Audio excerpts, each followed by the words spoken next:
विश्वानि देव सवितर्दुरितानि परासुव यद्भद्रं तन्नासुव। ओम शांति शांति शांति। वसुदेवसुतं देवं कंसचाणूर्यमर्दनं देवकी परमानंदं कृष्णं वन्दे जगद्गुरु। श्री सद्गुरुदेव भगवान की जय।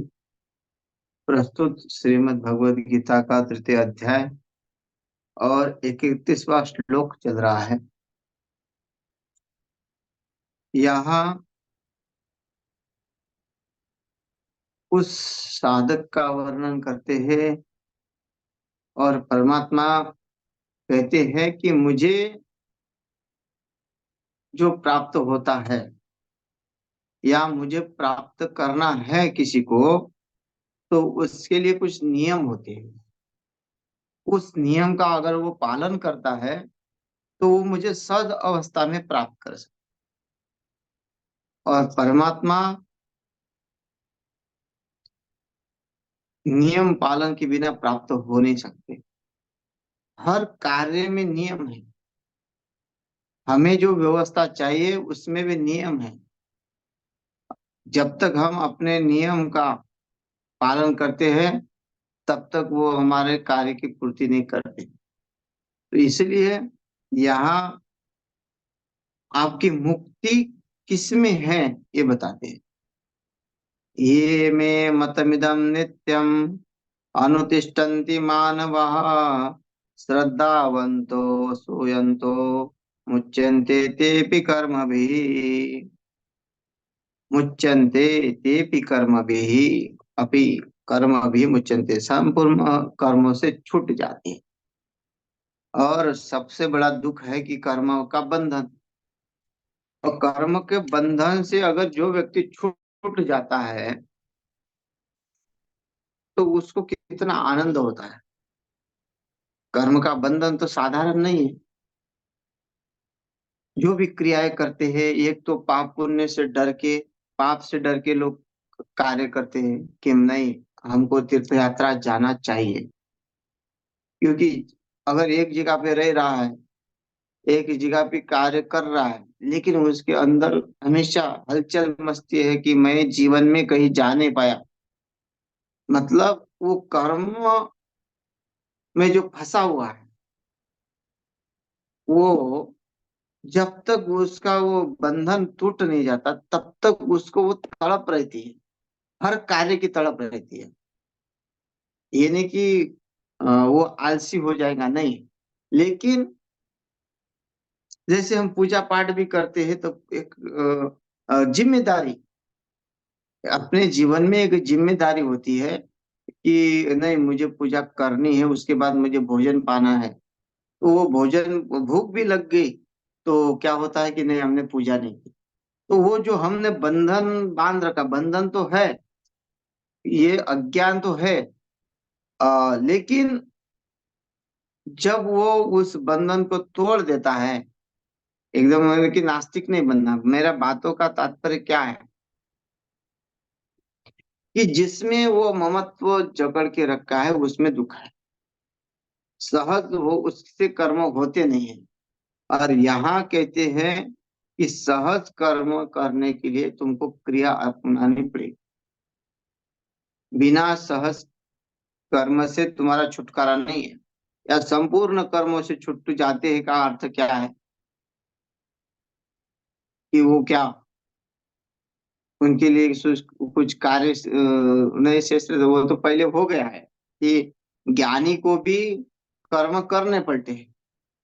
लेकिन वो अज्ञानी के और ज्ञानी के कर्म में बहुत बड़ा फर्क है। आसक्ति सहित अज्ञानी कर्म करता है और आसक्ति रहित ज्ञानी कर्म करता है। तो ज्ञानी को जो श्रम है, जो श्रम उसको लगता नहीं है। अज्ञानी को थोड़ा भी कार्य करे तो उसका उसका श्रम लगता है कि मैंने किया, मैं यहाँ तक चला। तो उसका वो श्रम को जो है वो सुख दुख उसका महसूस करता। लेकिन ज्ञानी उसका सुख दुख महसूस नहीं करता। उसके अंदर कोई थकान है नहीं। वो थकान से परे हो गया। तो ये छुटकारा क्या है फिर? छुटकारा यही है कि जो ममत्व अहंकार उस क्रिया में है वो क्रिया से छूट जाए। लेकिन कब? ये मैं जो भी कोई, ये मतलब जो, और यहाँ तो पहले कहा जो कोई, ये मैं कितने विशेष बढ़िया शब्द कहा है। यहाँ कोई आ, व्यक्ति का नाम तो लिया नहीं है। और इसलिए भगवान के शरण में जो जो गए उसमें एक गजेंद्र भी है, भगवान का भक्त। भगवान का भक्त गरुड़ है, पक्षी देखो। यहाँ कहते हैं कि भोलेनाथ ने सुखदेव जी को कथा सुनाई। तो ये जैसे जैसे जिसकी जिसकी श्रद्धा है, मनुष्य को भी छोड़कर, ये मैं मतमिदम, जो कोई मनुष्य हो, जो कोई भी हो। और आगे क्या है, कहते हैं, नित्यम अनुतिष्ठन्ति मानवः। अब यहाँ देखो, मानवा का, पुरुष नहीं कहा, मानवा का। क्यों? क्योंकि मनुष्य, पुरुष आचरण करेगा नहीं करेगा पता नहीं है, लेकिन मनुष्य, क्योंकि जो मनु का, मानव का बहुवचन है, मनुष्य का, तो ये मनु से मानव बना। तो मनु के पथ पर जो चलता है, मनु पे सिद्धांतों पे चलता है, तो वो तो आचरणशील ही होगा, आध्यात्मिकवादी होगा, नास्तिक नहीं होगा। पुरुष नास्तिक हो सकता है, अगर आप पुरुष कहते तो नास्तिक हो सकते, लेकिन मानव, क्योंकि मनुष्य के अंदर ही विवेक होता है। मनुष्य रूपे न मृगश्चरन्ति का, क्यों? क्योंकि मनुष्य दिखता है, मनु की संतान दिखती है, लेकिन उसमें, वो अगर उसमें विवेक नहीं है तो पशु के समान। तो वहां यहाँ इसलिए कहा कि मनुष्य तो है, तो वो मनुष्य में ही श्रद्धा भी हो सकती है। तो जो कोई, और यहाँ कहते हैं कि श्रद्धावंतो, श्रद्धा से युक्त होकर, जो भी कोई, ये में मतमिदम, मतम मतलब मत का, मेरे मत का, भगवान का मत क्या है, ये पहले देखना पड़ेगा, इसका पता लगाना पड़ेगा कि भगवान चाहते क्या है। अर्जुन को भगवान का मत क्या है, वो तो अर्जुन को द्वितीय अध्याय में बता दिया, सांख्य योग, कि तुम्हें कैसे कर्म करने हैं। बुद्धि सांख्य योग से युक्त हो, वैसे कर्म करना है। सांख्य की तरफ तुम्हें बुद्धि लगानी है और उसी के अनुसार कर्म करना है। तो यहाँ यही कहते हैं कि श्रद्धावंतो, जो मेरे मत में है और श्रद्धावान है। और श्रद्धावान होने से यहाँ एक विशेषण जोड़ दिया कि अनसूयंत, अनुसयंत क्यों जोड़ दिया? दोष दृष्टि से रहित होकर, क्योंकि श्रद्धावान होने के बाद भी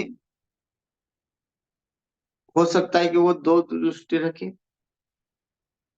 अब आश्रम बापू के कितने चले थे, करोड़ों भक्त थे, और उनकी जब वो उनको सुनते थे तो उनके ऊपर श्रद्धा रहती थी, सबकी श्रद्धा थी। कोई ऐसा नहीं था कि उनको जो सुनता था वो श्रद्धा नहीं था। लेकिन जब उनके ऊपर जो आपदा आई, तो उन लोगों की दोष दृष्टि भी उनकी तरफ चली गई। लोग कई चलो ने तो उनको मान लिया कि नहीं ऐसे ही है करके, तो जिनकी श्रद्धा थी वो भी पलट गई। तो इसलिए यहाँ गीता में कहते हैं कि जो अनसूयंत अपने गुरुजनों के या भगवान की कभी कुछ नहीं देखनी चाहिए। हम अगर उनके दोष देखते हैं, वो करते क्या है, उनके अंदर जो सामर्थ्य होता है, अगर वो हमको पता नहीं है, हम केवल उनकी जो क्रियाएं मात्र देखते हैं, तो फिर हम गलत हो जाते हैं। बोलते श्रद्धा तो है, लेकिन तुम्हें अगर गुरु जी के अंदर कुछ दोष दिखे, तो तुम उनको गलत साबित करोगे। इसलिए ऐसे बहुत सारे दृष्टांत है। ये एक बार गहनीनाथ और गोरखनाथ,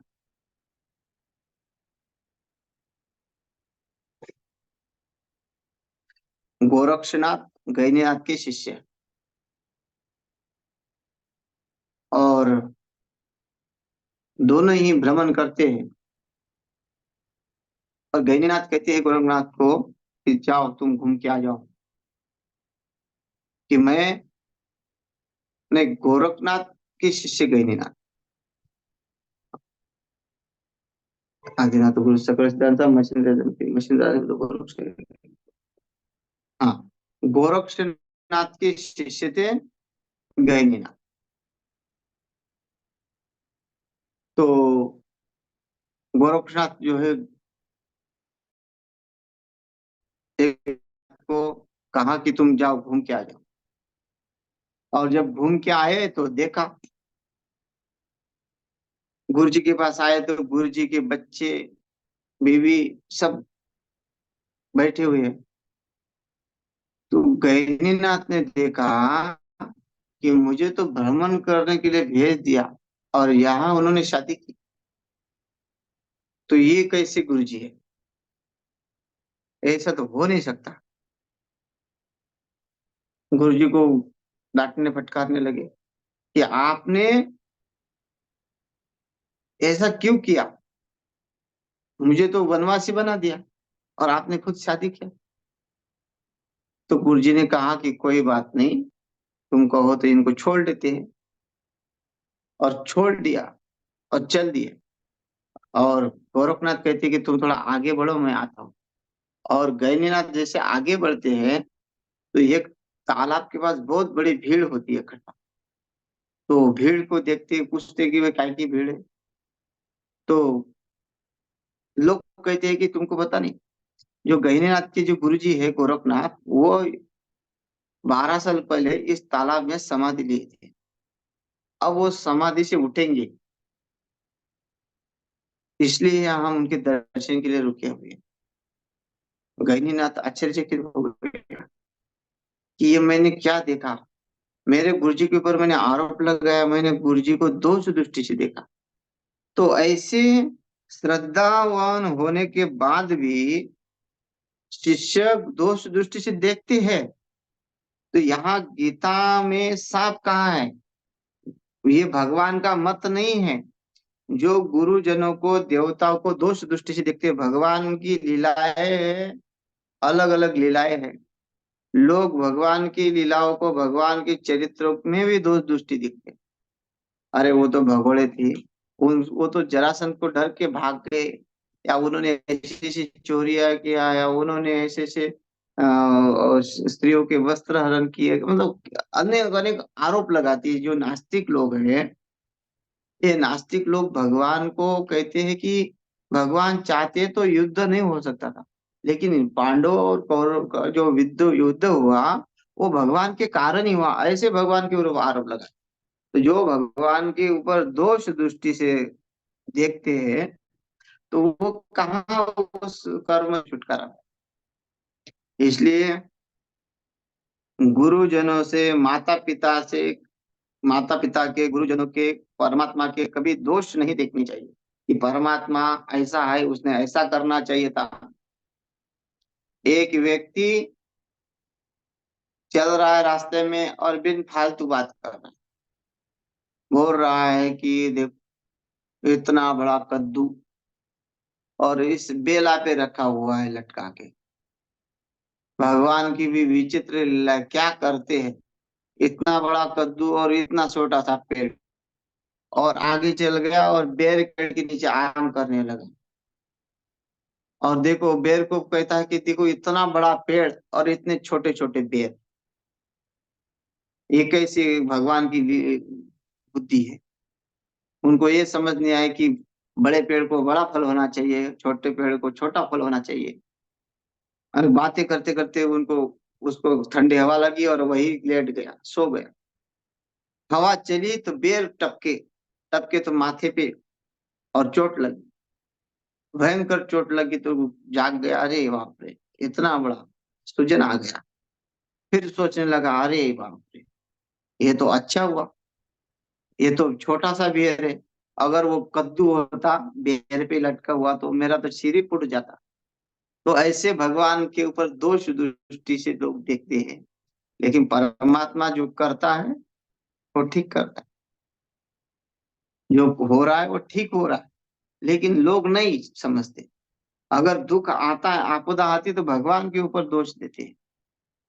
श्रद्धा तो है भगवान में, भगवान को मानते हैं, लेकिन थोड़ी भी संसार में हलचल हो गई, थोड़े भी दुख आए संसार के, तो लोगों ने भगवान को कोसना शुरू कर दिया कि हमने तो किसी का बिगाड़ा नहीं, फिर भगवान हमारे से क्यों ऐसा करता है। तो ऐसे बहुत सारे संसार में लोग, तो इसीलिए यह कहते हैं कि उस शब्द का उपयोग किया भगवान ने, अनसूयंत, उसको दोष दृष्टि से रहित होना पड़ेगा। श्रद्धावान, भगवान के प्रति जो श्रद्धा युक्त होकर, मेरे में, मैं श्रद्धावंत में इदम, इस मत का जो अनुसरण करते हैं,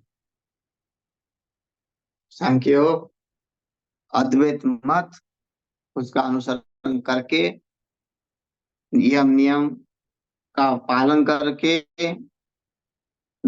है ना, शम समाधि शतक का नियम का पालन करके, जो साधक कोई भी हो उसके अंदर श्रद्धा हो। कोई कोई तो, कोई क्षम दम तितिक्षा भी सहन करता है। सहन करने वाले तो जैसे कुत्ते बिल्ली, पशु भी है, बहुत सारे सहन करते हैं, वो धूप छाव सहन कर रहे हैं। अब हम उनको कहेंगे कि वो अधिकारी हो गए, कर्म से छुट पाएंगे, छुटकारा पाएंगे। जो मजबूर से लोग हैं, जो सिर्फ छोटे छोटे झोपड़ियों में रहते हैं, वो भी सहन कर रहे हैं, क्या कर सकते हैं। तो हम कहेंगे कि भाई इन्होंने क्षम, इन्होंने दम, इन्होंने इंद्रियों को दमन कर दिया, क्योंकि ये ज्यादा चट खाते नहीं, क्योंकि उनको मिलता ही नहीं है, या उनके पास उतना ही व्यवस्था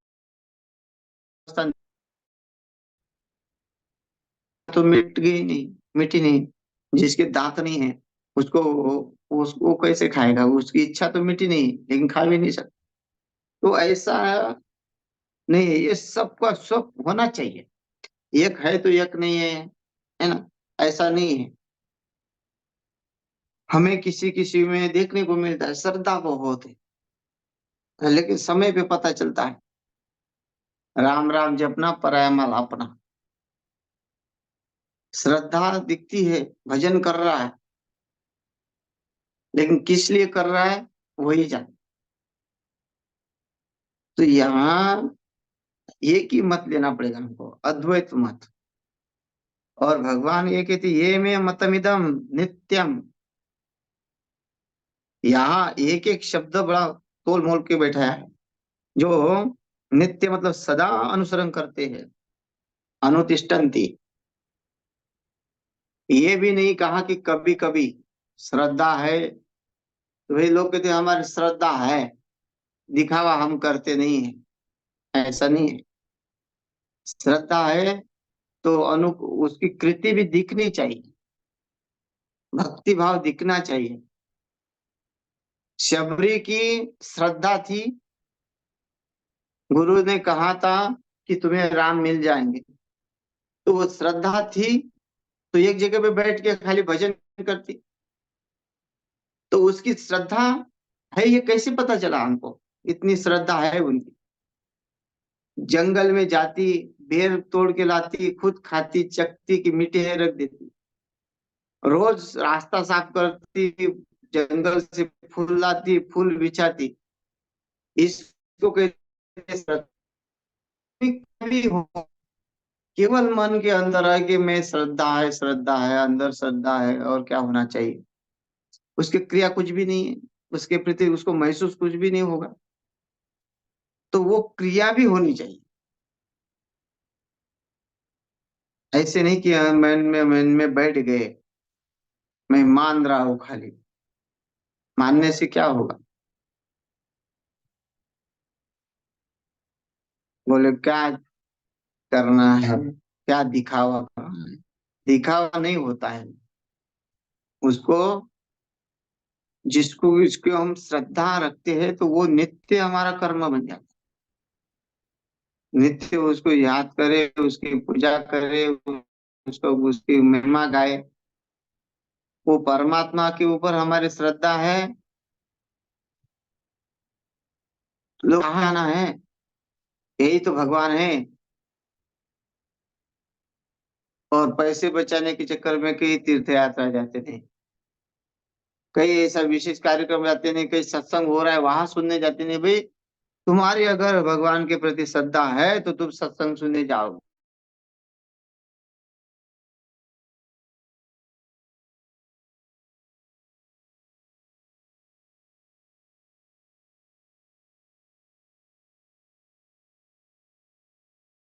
उसकी चाह है तो जहां उसके वर्णन चल रहा है वहां दौड़ोगे,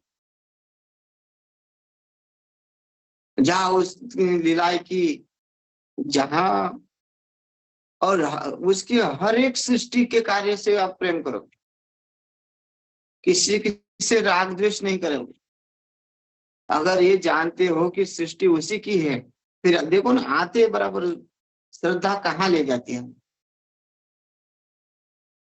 वो श्रद्धा है, केवल मानने से नहीं होता है। श्रद्धा वो है कि परमात्मा का जो कार्य है, जैसे पत्नी कहती है कि मैं पति से बहुत प्रेम करती हूँ।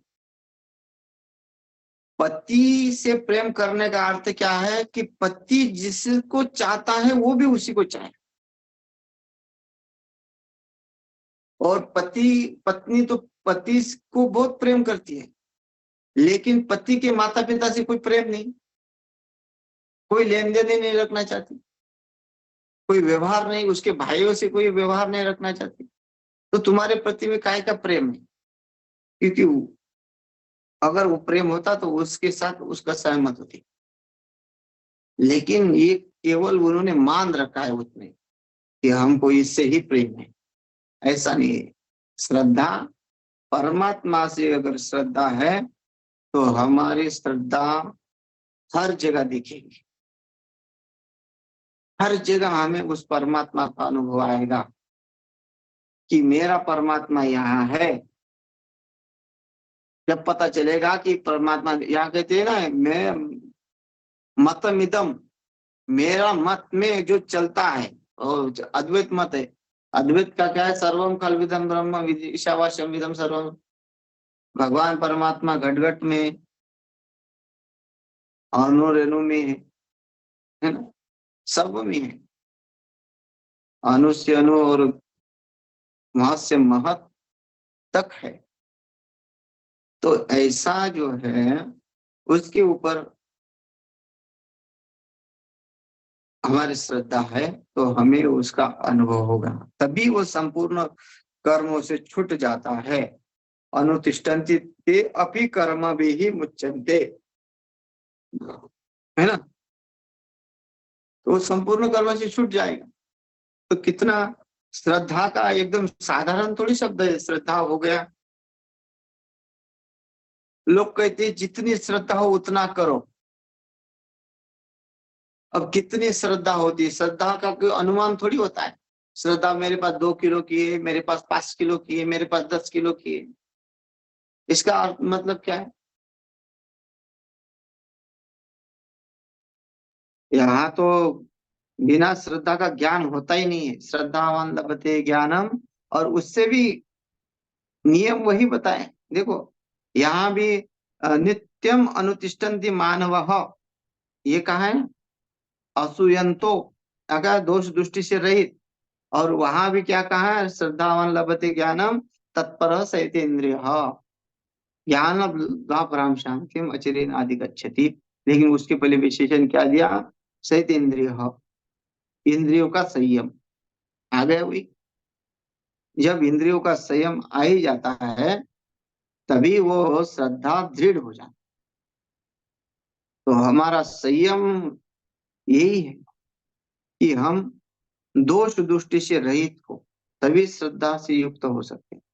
और हमारी श्रद्धा, हमारी दोष दृष्टि, या क्या कहा है कि असूयंत, कि गुरुजनों के प्रति जिनके हम वाक्य श्रवण करते हैं, वो जो कोई भी जैसा भी हो, लेकिन हमारे लिए तो अच्छा है। जो बातें बता रहे हैं तो हमारे लिए तो घातक तो नहीं है। शास्त्रों की बातें किसी के लिए विष के तुल्य तो हो नहीं सकती है।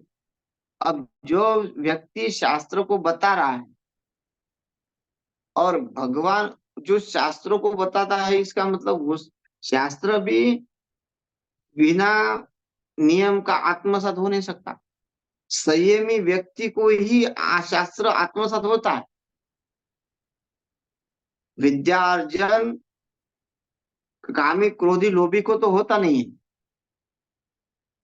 जब तक विद्या अर्जन होगी तब तक उसके अंदर संयम का, नियम का पालन होता है, ब्रह्मचारी जीवन का पालन होता है। तो ऐसे व्यक्ति का जो ज्ञान अर्जन होता है, बाद में संसार में जिन्होंने जिस समय विद्या प्राप्त करने के लिए जो नियम पालन किए है, वो उनका विद्या का जो मेहनत है वो कभी विफल नहीं होता। वो विद्या कभी उनकी नष्ट नहीं होती। फिर जीवन तो है, जीवन में उनके जीवन में कितने आते चल संघर्ष होते हैं। अब लोग जो है साधु संत जो बदनाम हो रहे हैं, लेकिन उनका ज्ञान तो खत्म नहीं हुआ। उस ज्ञान से लोगों ने, कितने लोगों ने प्रेरणा ली और उस पथ पे चल रहे। कल्याण उसका, चलो नहीं चलो, श्रद्धा जिसकी है वो चल जाता है। जब हम पत्थर में से भी भगवान को ढूंढते हैं, यहाँ पूरा खंडन किया है, दोष दृष्टि बिल्कुल नहीं देखनी, जिससे हमें प्रेरणा मिले। शब्द एक ब्रह्म है, वो जैसे ही हम श्रवण करते हैं और श्रद्धा से श्रवण करते हैं तो हमारा जीवन बदल जाता है। अगर वो दोष दृष्टि रखते हैं तो वो जो ज्ञान प्राप्त हुआ वो मिट जाता है, फिर वो ज्ञान नहीं रहता। इसलिए गुरुजनों की निंदा नहीं करनी, गुरुजनों के दोष नहीं देखने। ये परमात्मा कहते ये मेरा मत है, तो उसके अनुसार चलेंगे तभी उस कर्म से छुटकारा पाएंगे। अब सिद्धांत के अनुसार बताते हैं, ये तदभ्यसूयन्तो नानुतिष्ठन्ति मे मतम् सर्वज्ञान विमूढांस्तान् विद्धि नष्टान चेतसः ये ते वेतद् अभ्यसूयन्तो, अभ्यसूयन्त, और दोषारोप करते हुए अगर वो ऐसा उल्टा काम कर रहा है, दोष दृष्टि से देखता है। जो मनुष्य मुझ में दोष आरोपण करता है, शिशुपाल ने भगवान के ऊपर दोष आरोपण किए, क्या हुआ, शिशुपाल का नाश हो गया। और भगवान ने तो कितना, तो गाली तक माफ किया। और ऐसा नहीं कि शिशुपाल ने कल भगवान को उसी समय पे गालियां दी होगी, नहीं। हमेशा वो परमात्मा की बुराई करता, हमेशा वो परमात्मा को दोष, और वही वो दुर्योधन को आदि सबको जो है बहका के रखा था। इसलिए दुर्योधन भी परमात्मा की निंदा करता था, उनको दोष दृष्टि से देखता था। समझाने आए तो कहता है कि ग्वाले को बंद करो, पकड़ो, इसको बंदी बनाओ। तो उसका क्या हुआ,